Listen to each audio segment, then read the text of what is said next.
Excuse me ma'am. जी ma'am last point समझ नहीं आए थे जो वीडियो में थे, स्पेशल पॉइंट्स फॉर ग्रेचुइटी। ठीक है, स्पेशल पॉइंट्स पे we'll come again. First we'll just quickly go through all the questions which I have today. उसके बाद I will come to the special points because this is for your additional knowledge. ठीक है, वो okay. अभी conceptual clarity से regarding they, मतलब उनका कोई रोल नहीं है. अभी हम gratuity from the conceptual knowledge से ही हम लोग सीखेंगे और क्वेश्चंस कैसे सॉल्व करना है अभी पहले वो सीखते हैं. ठीक है, फिर I will come to special points again.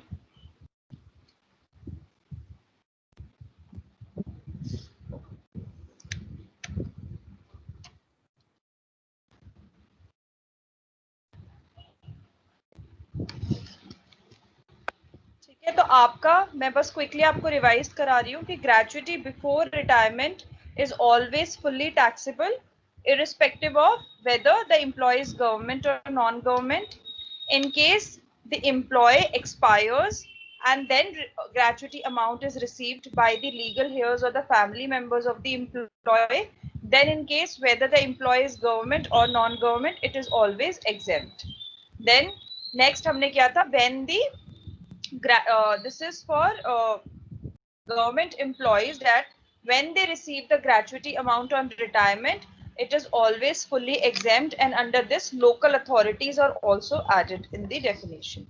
Then हमने एक क्वेश्चन किया था, then gratuity on retirement हमने for non government employees किया था, और इसमें आपके दो parts थे, that is whether the employer is falling under the payment of gratuity act or not. So in case he is falling under the payment of gratuity act, then this was the limits, that least will be given as an exemption for gratuity.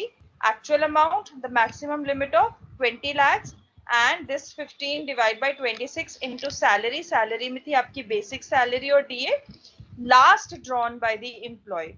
So for example, अगर वो जनवरी में retire कर रहा है या resign कर रहा है, तो लास्ट दिसंबर में जो उसकी सैलरी और डीए था वो हम कंसिडर करेंगे, प्लस completed years और part thereof exceeding 6 months. So जिसमें भी exceeding 6 months होगा वो हम round off कर देंगे, but अगर 6 months या 6 से कम है तो उसमें हम round off नहीं करेंगे. Next हमने फॉर्मूला किया था when the payment of gratuity act is not applicable. उसमें स्टार्टिंग के दो पॉइंट सेम थे, थर्ड में the formula changed and it was 15 divide by 30 into average salary. Now, average salary is the salary for the preceding 10 months from the date of retirement. So, in case the employee is retiring in December, so February से November तक का आपका जो last 10 months का period है, उसकी salary आप देखोगे, उसको total करोगे, उसको divide by 10 करोगे, so that you can compute the average salary. और salary क्या है? It is salary for retirement benefits, जिसमें आपकी basic salary तो आएगी, डीए का सिर्फ वो पार्ट आएगा which is for the retirement benefits, और वो कमीशन आएगा which is fixed for the employ as a percentage of turnover और sales which are achieved by him. ठीक है, सो ऐसे अगर कुछ भी आपकी वैल्यूज आ रही है तो you have to club it up, और जो उसकी वो सैलरी बनेगी उसका आपको एवरेज निकालना है. ठीक है, एंड इसमें फॉर्मूला में there is completed years of service, so there is no fraction is to be considered. अगर fractions चाहे 6 months हो, चाहे 8, चाहे 11 months हो, आपको नहीं लेनी है. Only the completed years of service will be taken. These were the special points which I'll come again. अभी हम quickly questions करते हैं. ठीक है, so first question is, Mr. X, an employee of ABC Limited, receives rupees 78,000 as gratuity. Okay, so this 78,000 is the actual amount which is received as a gratuity received from the employer. He is covered by the payments of Gratuity Act 1972. ठीक है, he retires on March 29, 2020 after rendering services of 18 years and 18 months. So this is also given कि उसकी year of service कितनी थी. At the time of retirement, his monthly basic salary is rupees 2,400 per month and DA is rupees 800 per month. Calculate the amount of gratuity exempted from tax under section 10 subsection 10. So in this case, the payment of gratuity act 1972 is applicable. So आपका formula क्या होगा? It will be exempted least of actual amount. So actual amount is 78,000. Then second था हमारा maximum limit. So maximum limit is 20 lakh rupees. And third one is the one in which we have to use the formula. Formula क्या था? 15 divided by 26 into salary into completed years or part thereof exceeding 6 months. ठीक है? So just try, just open up your calculators and calculate करके देखो ये value कितनी आ रही है, उसके बाद आई विल शो यू. एक बार खुद से ट्राई करो.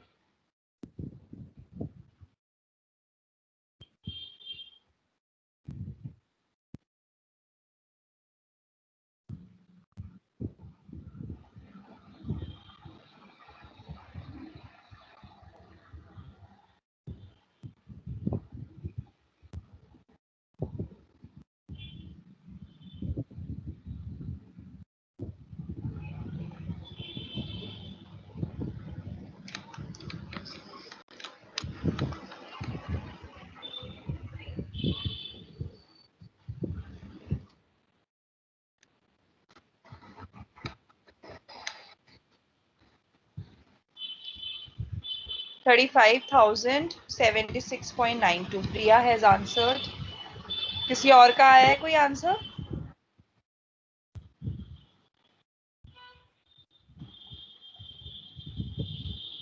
मैम जी. मैम वो जो 15/26 इंटू सैलरी लेते हैं, तो वो जो बेसिक है वो 12 मंथ्स की लेनी है 1 मंथ की? 1 मंथ बेटा, उसमें क्या लिखा हुआ है आपका? इमीडिएटली आपकी जो रिटायरमेंट है उसे इमीडिएटली पहले जो मंथ होता है. Okay ma'am.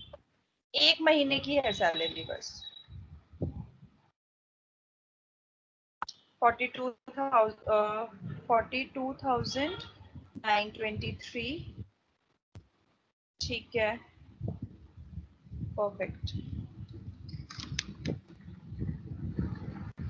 ठीक है, तो हमारा क्या आएगा figure? 15 divide bye 26 into salary. Salary is my 2400 plus 800, that is 3200. Completed years of service is 18. Since it is exceeding 6 months, so now it is 19. So in this case, when you multiply this, you will get this amount, 35,077. ये तो किसी का नहीं आ रहा. हाँ, it's same. Yes, you'll round it off बेटा. आंचल, आप लोग इसको राउंड ऑफ कर सकते हो. So it is 35,077. So it means this, since this amount is the least out of all, so आपको जो रिसीव हुई थी 78,000 ग्रेचुइटी अमाउंट, उसमें से you will subtract this 35,077. So 42,923 will be chargeable to tax under the head of salary income. ठीक है, क्योंकि आपको रिसीव कितना हुआ था? 78,000. These are the calculations for calculating the exemption.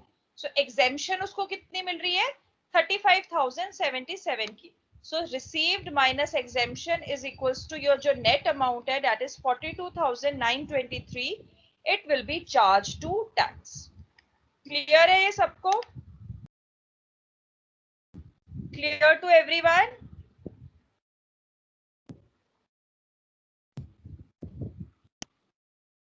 Should I move to next question?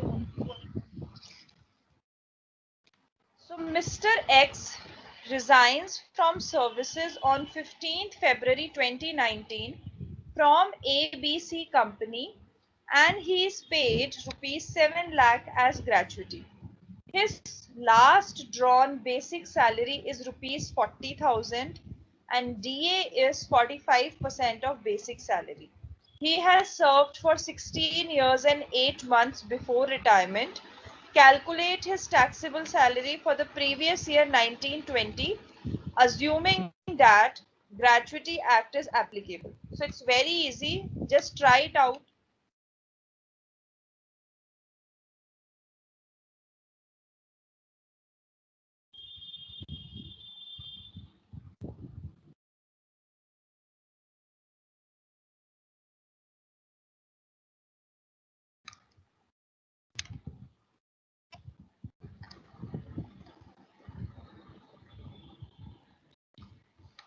Wait a minute, beta.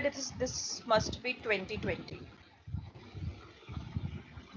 15th February 2020 को he has retired. Date change कर लेना इसकी.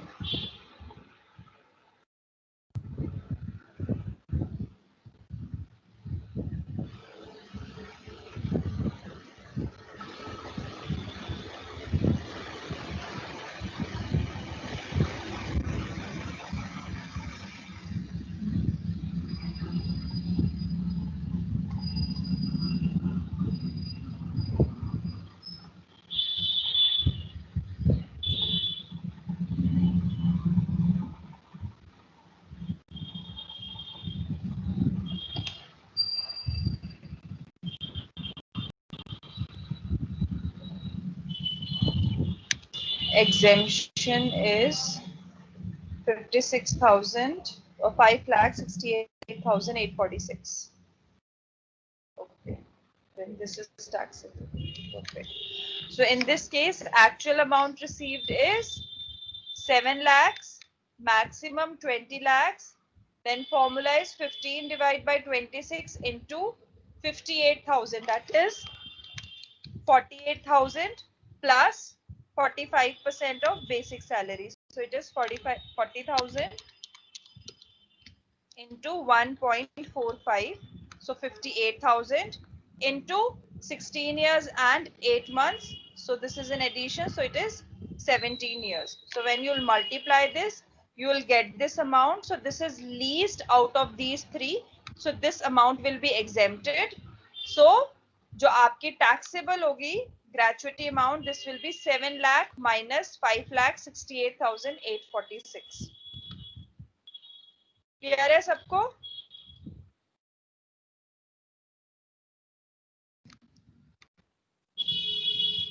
Any doubts to anyone?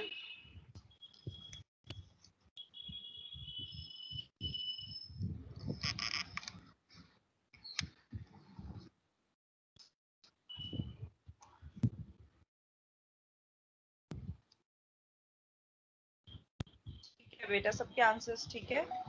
Now this illustration. Mr. X working in a company getting salary of rupees 23,000 per month, and from 1st July 2019 it increased to rupees 25,000 per month. His DA is 40% of basic salary and 20% is for retirement benefit. He is working as a sales manager and makes sales of rupees 2,50,000 every month, for which company gives him 1% commission. He is given additional commission of rupees 1,000 per month. He resigns from services on 31st December 2019 and he is paid rupees 8,50,000 as gratuity. He has served for 16 years and 8 months before retirement. Calculate his taxable salary for the previous year. अभी हम खाली gratuity कर रहे हैं, so अभी हम taxable नहीं कर रहे हैं. We are just calculating the gratuity amount which will be taxable in the salary. ठीक है? So in this case, your gratuity, the payment of gratuity act is not applicable. So हमारा formula क्या हो जाएगा? It will be 15 divided by 30 into average salary into completed years of service. तो सबसे पहला हमारा काम आता है that we have to find out the average salary. So average salary से पहले हम salary निकालेंगे for the preceding 10 months. तो अब ये retire कब हुआ है? Resign दिया है इसने, तो he has resigned on 31st December 2019. तो 2019 को इसने दिसंबर में इसने रिजाइन किया है, तो इससे पहले हमारे 10 महीने क्या हो गए? February to November. So February to November हम लोगों को इंडिविजुअली इसकी सैलरी निकालनी है. एंड सैलरी क्या है आपका? It is basic salary plus DA, only that part of the DA which is forming part of your retirement benefits, plus commission which is given as a fixed percentage on the sales received by him.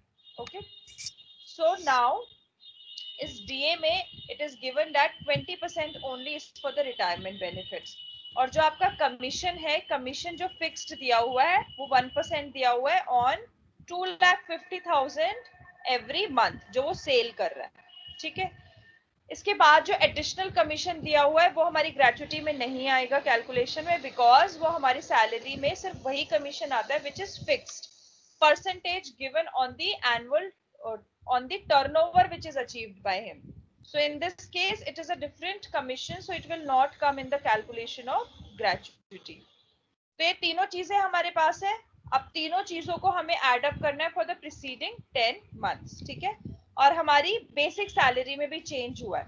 From April May June it was 23,000, उसके बाद from 1 July onwards it has increase to 25,000। Okay, let's just compute the average salary. So if I say February में जो not 2020 नवंबर, आपका कब से change हुआ? Yes, 1 जुलाई से change हुआ है ना? यस। तो February, March, April, May, June, till June तक आपकी बेसिक सैलरी वाज 23,000, राइट? क्योंकि 1 जुलाई 2019 को it has change to 25,000। Okay, so यहां तक आपकी फ्रॉम फेब्रुवरी, पहले मैंने सबसे पहले प्रीसीडिंग 10 मंथ्स लिख लिए हैं, सो it is from November till February, क्योंकि रिटायरमेंट कब है? दिसंबर में, तो उससे पिछले 10 महीने लेने हैं, तो पहले 10 महीने लिख लिए। उसके बाद मैंने बेसिक सैलरी लिखी है सबसे पहले, सो फेब्रुवरी से जून तक थी दैट इज 23,000, जुलाई से नवंबर है 25,000।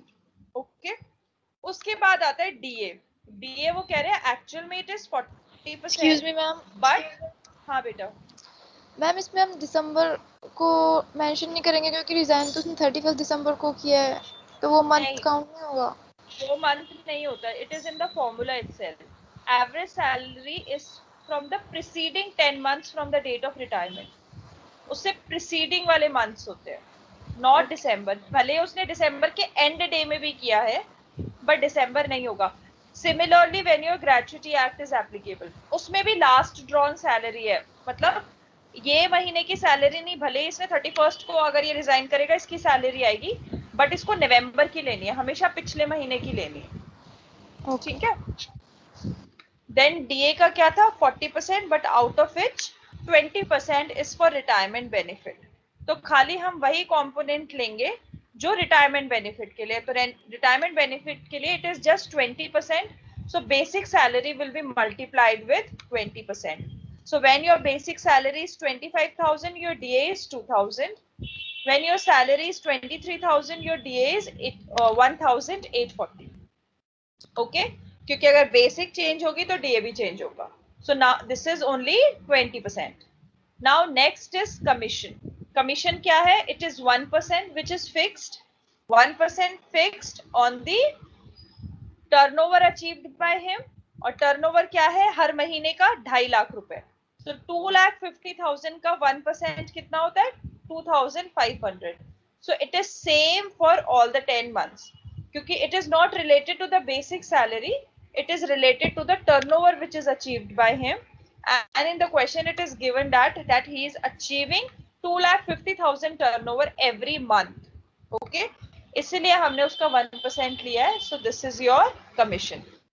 Now you add them up, तो सारे components को आपने add किया, तो आपके नवंबर से जुलाई सेम था, उसके बाद जून से फरवरी आपका सेम है, ठीक है। आपने जब हर महीने का कैलकुलेट किया, उसके बाद you have calculated for the 10 months, so ये जो 2,84,200 है, this is the summation of your this total column, ठीक है। जब आपको टोटल आ गया, now you can simply calculate the average salary by dividing this with 10. So when you divide this with 10, it is 28,420. तो अब आपको मिल गया है कि आपकी एवरेज सैलरी जो थी प्रीसीडिंग 10 मंथ्स की, इट इज 28,420। इसके बाद हमें हाँ बेटा मैम, जो डीए होगी वो 20% है ना बेसिक सैलरी की? जी जी, तो मैम 25,000 का 20% तो 5,000 हो जाएगा। एक सेकेंड, 25,000 इंटू 40% आपका डीए है, पहले 40 से करोगे उसके बाद 20% से, सॉरी इट विल बी 2000 ही आएगा बच्चे। आपका डीए जो है इज 25,000 इंटू 40% और out of which 20% is for retirement benefits.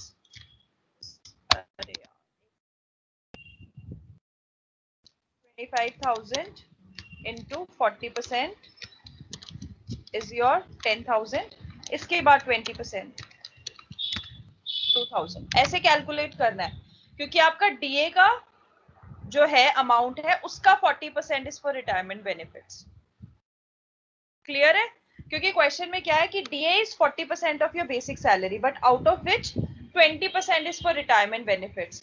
तो इसके लिए आप इसको ऐसे ही करोगे, पहले आप डीए निकालोगे और डीए का 20% निकालोगे।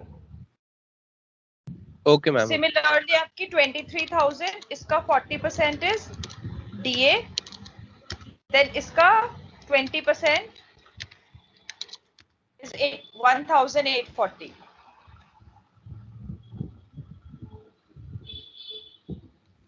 ऐसे एग्जैक्ट मत लेना, जब भी परसेंटेज टू परसेंटेज होती है तो उसको उसी फॉर्म में करते हैं, ठीक है? तो एवरेज सैलरी आ गई, कंप्लीटेड इयर्स ऑफ सर्विस हमें पता है, हमें फ्रैक्शंस लेनी नहीं है, तो we'll now just simply put all the values in our formula. So it is 15 divide by 30 into 28,420 into 16. So 2,27,360. Now this is the least of all these three. So 8,50,000 minus 2,27,360. So net will be taxable in your under the head of salary income. Clear है ये सबको? Yes. Any doubts to anyone in this particular question?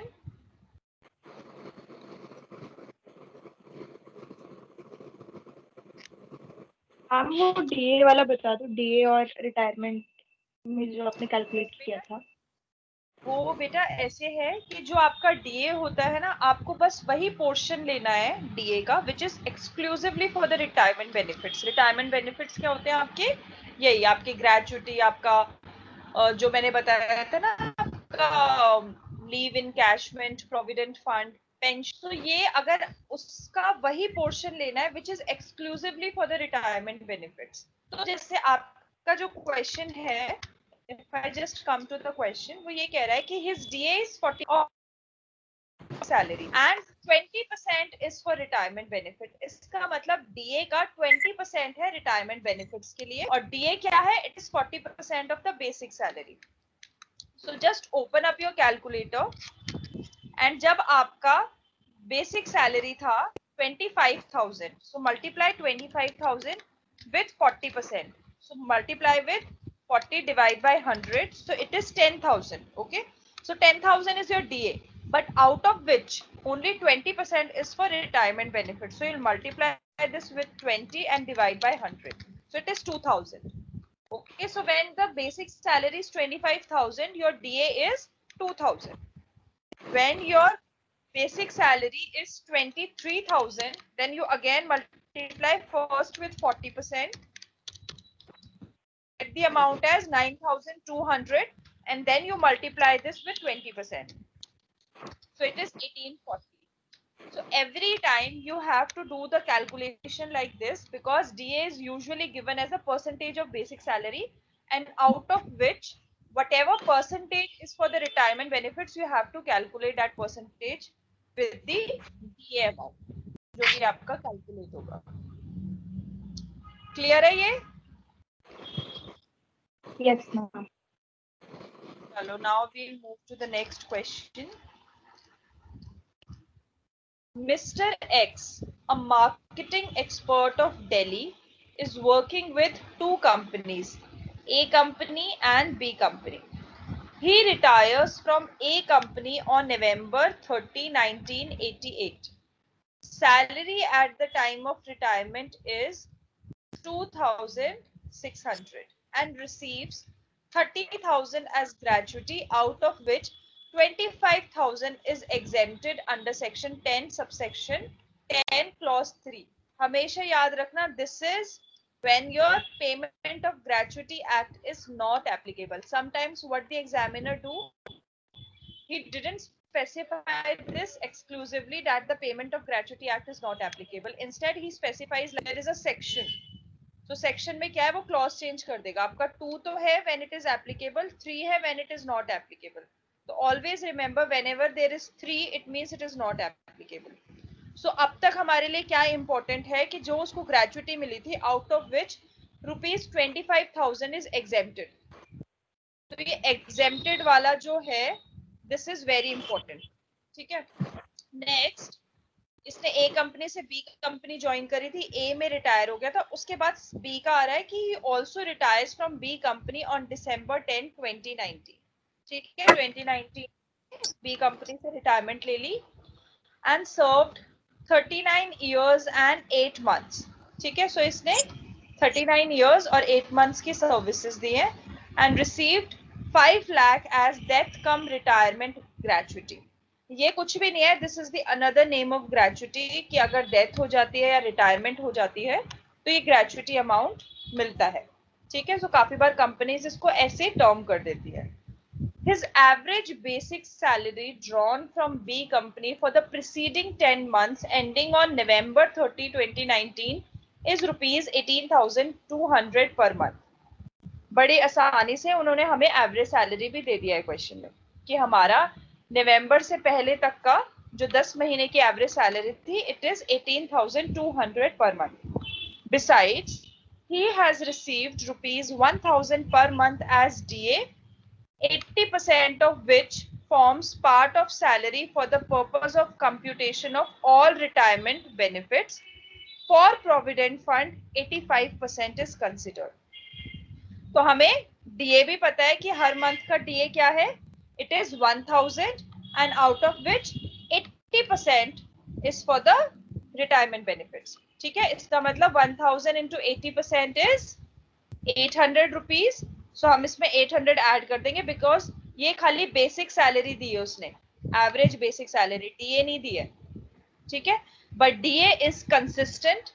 सो इसका क्योंकि change नहीं हो रहा है आपका डीए, तो आपका एवरेज भी सेम ही रहेगा. ठीक है, so it will be 800.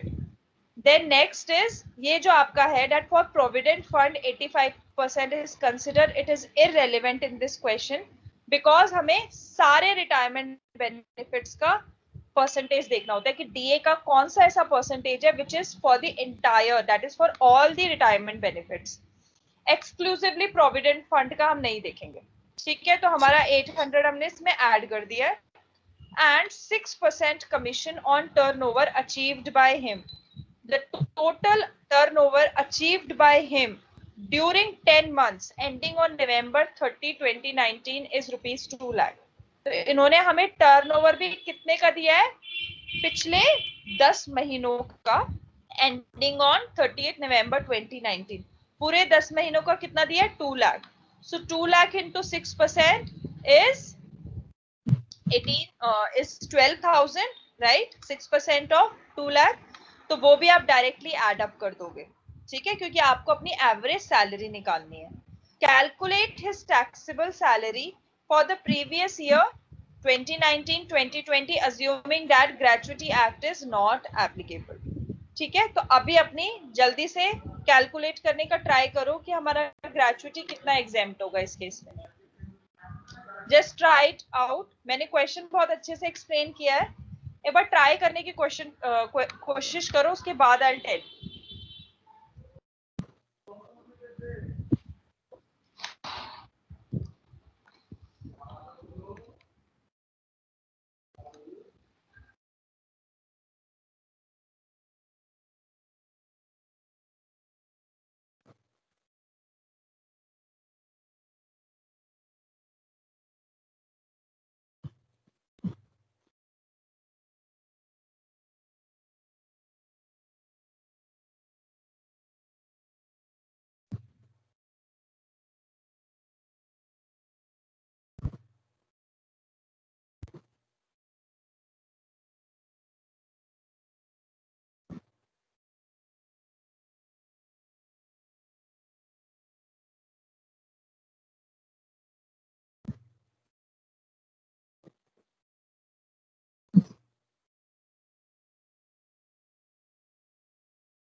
5 lakh.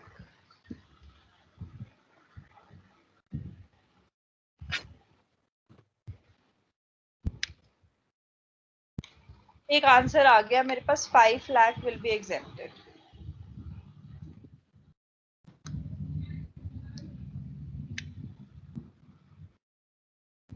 $2,98,000. Okay.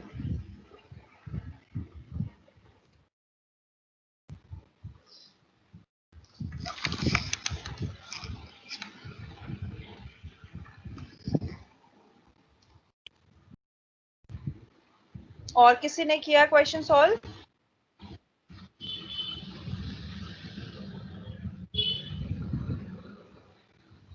$3,93,900. Okay.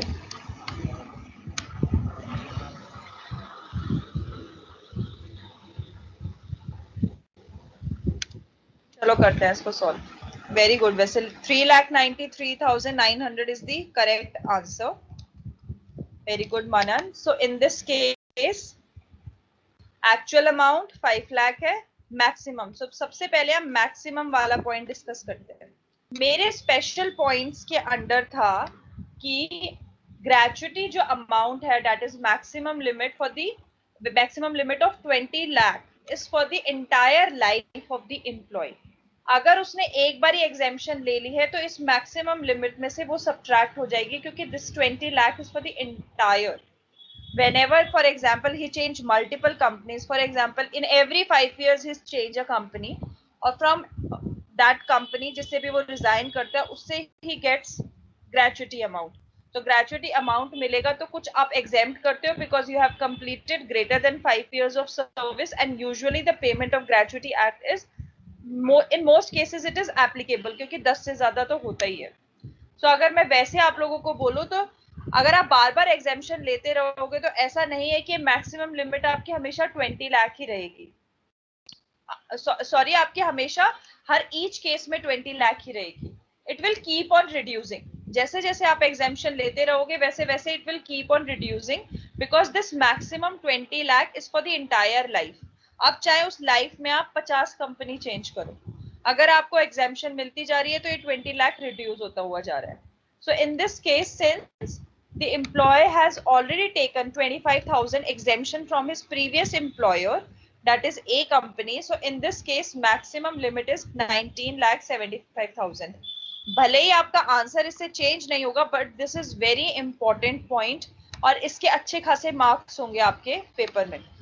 तो मैक्सिमम जब भी लिमिट होगी तो देख लेना, अगर पुरानी कोई एग्जेम्पशन है तो you have to reduce it. उसके बाद आता है आपका 15 divide by 30 into average salary. So आपकी एवरेज सैलरी क्या थी?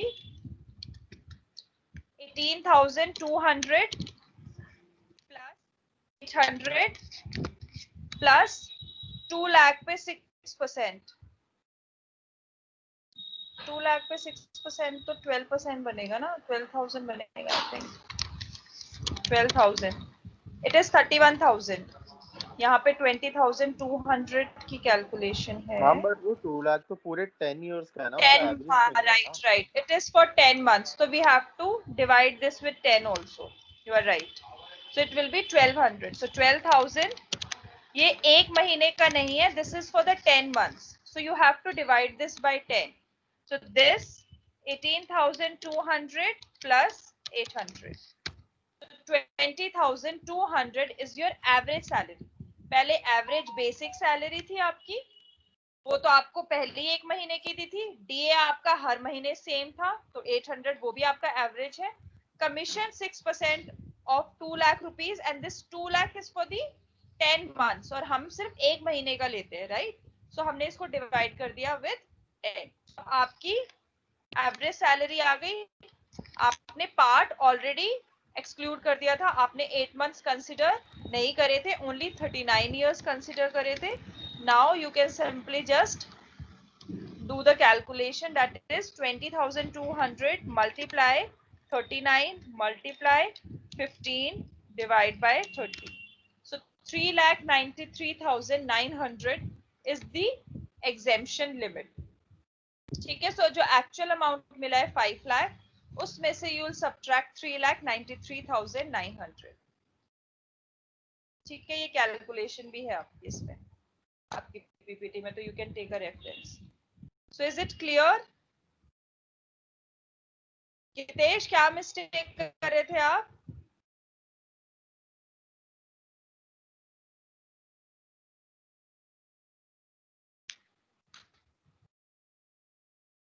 वो जो 2 लाख वाला अमाउंट था उसमें गड़बड़। 2 लाख वाला अमाउंट, अच्छा okay. And Priya, what have you done? Divide by 10 नहीं किया था। क्या डिवाइड वही बाय 10 10? नहीं किया था कमीशन। ओके, क्लियर है बेटा? So this is the concept of gratuity. और क्वेश्चंस अभी नहीं है मेरे पास, तो एक बारी मैं आपके स्पेशल पॉइंट्स और कंसिडर रिवाइज करा देती हूँ। अब हम नेक्स्ट जो हमारी मंडे को क्लास होगी उसमें हम कराएंगे पेंशन। ठीक है, सो मोस्ट लाइकली पेंशन और एक और टॉपिक की मैं वीडियो दे दूंगी आप लोगों को वीकेंड पे ही। बट मंडे ट्यूसडे हम रिटायरमेंट बेनिफिट्स को कंप्लीट करने का, ट्यूसडे तो आपकी क्लास होती नहीं है, वेंसडे को होती है, तो we'll just try to complete these points. ठीक है, हम रिटायरमेंट बेनिफिट जल्दी कंप्लीट करेंगे, उसके बाद we'll come to allowances. So special points क्या थे आप लोगों के? सीजनल वाला तो मैंने आप लोगों को बता दिया था कि अगर in case the employee is working only in the seasons, उसकी पूरे साल की एम्प्लॉयमेंट नहीं है, उसकी सीजनल एम्प्लॉयमेंट है। मतलब हर विंटर सेशन फॉर एग्जांपल, जब भी विंटर्स आती है तभी पर्टिकुलर 4 महीनों के लिए वो एम्प्लॉय होता है, अदरवाइज वो नहीं होता। तो अगर कोई भी सीजनल एम्प्लॉयमेंट है तो उस केस में आपकी कैलकुलेशन 15 डेज ना होके 7 डेज हो जाएगी। ठीक है, उसमें आपके कंप्लीटेड ईयर्स ऑफ सर्विस नहीं आता, कंप्लीटेड सीजन्स आता है। ठीक है, सो this is, if I say from the university point of view, no question will come up from this particular section. This is for your knowledge point of view कि अगर कभी भी आपके कोई competitive exams में आता है तो you should always be clear कि उसके formula में 7 days आता है, ना कि 15 days। ठीक है, क्योंकि ये आपके जब ग्रेजुएटी के रूल्स है उन फॉर्मूलाज में it is specifically written that in case it is seasonal employment then you will not take 15 days, instead you will take 7 days। क्योंकि आप एवरेज निकालते हो ना, तो 15 डेज मतलब यूजुअली आपका महीने का एवरेज 15 होता है, तो उसमें वो कहते हैं कि सीजनल में आप 7 डेज ही लोगे, आप और कम लोगे। ठीक है, नेक्स्ट है आपका दिस पॉइंट। ये तो आपका बहुत अच्छे से अब क्लियर भी हो गया विद दिस एग्जाम्पल, जो अभी हमने लास्ट एग्जाम्पल किया था कि this 20 lakh is for the full life of the employee. तो हमने ये एग्जाम्पल कराया था मैंने वीडियो में कि इन केस वो विप्रो लिमिटेड में काम कर रहा है और वहां से वो रिजाइन करता है और उसको जो ग्रेजुइटी मिलती है उसमें से he has already taken the exemption of 3 lakh rupees. So in case वो दोबारा, जैसे इसमें इसने दोबारा ज्वाइन करी और जब इसने रिजाइन किया तो उसको जब आप एग्जेम्पशन लिमिट निकालोगे तो आप एक्चुअल अमाउंट जो भी आपको मिलेगा इन्फोसिस से वो लोगे, बट जब मैक्सिमम लिमिट होगी वो 20 लाख ना होके 17 लाख हो जाएगी, क्योंकि आप 3 लाख की ऑलरेडी एग्जेम्पशन ले चुके हो और आपकी हमेशा ये 20 lakh is for the entire life. अगर फॉर एग्जांपल अब ये दोबारा कहीं ज्वाइन करता है और वहां से उसको ग्रेजुइटी मिलती है तो जो विप्रो से मिली थी वो सब्ट्रैक्ट होगी, जो इन्फोसिस से मिली थी वो सब्ट्रैक्ट होगी, फिर जो नेट अमाउंट होगा this will be your maximum limit. ठीक है, एक ये थर्ड केस था, this is also for your general knowledge. ये वाला भी आपकी यूनिवर्सिटी पॉइंट ऑफ व्यू से रेलिवेंट नहीं है, but this is for your personal understanding कि इन केस अगर आपका एम्प्लॉय रिटायर होता है फ्रॉम अ कंपनी और वो एलिजिबल है to receive the gratuity, but due to any case he has not received the gratuity amount, it could be anything, might be the employer has got bankrupt, कुछ भी हो सकता है, it could be any reason। अगर वो eligible होने के बाद भी he has not received the gratuity amount, so in this case अगर वो दूसरी कंपनी में ज्वाइन करके रिजाइन करता है और वहां पे भी वो एलिजिबल है, तो जब आप अपनी मैक्सिमम जो आप अपनी एग्जेम्पशन लिमिट निकालोगे तो एक्चुअल रिसीव आपकी एक्चुअल अमाउंट रहेगा, मैक्सिमम लिमिट आपका 20 लाख है, 20 लाख का 20 लाख रहेगा, क्योंकि आपको अभी तक ग्रेजुइटी मिली नहीं है तो आप एग्जेम्पशन आपने ली नहीं है, तो इट इज एंटायर 20 लाख जो आपका फॉर्मूला आ जाएगा। सो अगर payment of gratuity act applicable है तो 15/26 इंटू जो भी आपकी सैलरी होगी last drawn into completed years of service. उस कंप्लीटेड ईयर्स ऑफ सर्विस में it will be the services of the present employer. You can add up the services of the former employer also. In this case you can provide a proof to the assessing officer कि मुझे पुराने वाले में भी gratuity नहीं मिली है, gratuity amount नहीं मिला है और मैं वहां पे भी एलिजिबल था, तो उस केस में आप अलाउड हो कि आप पुरानी सर्विसेज को भी एड अप कर सकते हो. सो इन दिस केस जो एबीसी कंपनी में उसने 6 years 4 month काम किया था वो एड अप होके अब उसकी 20 years 5 month की सर्विसेज हो रही है. ठीक है. सो this is the concept of point 3.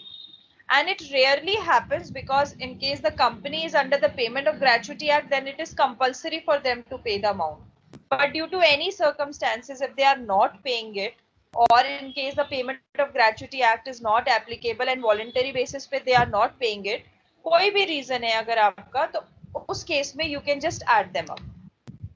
ठीक है. Any doubts to anyone now? Is it clear? Payments of gratuity act. Sorry, this special points for gratuity. I'll just quickly take your attendance also.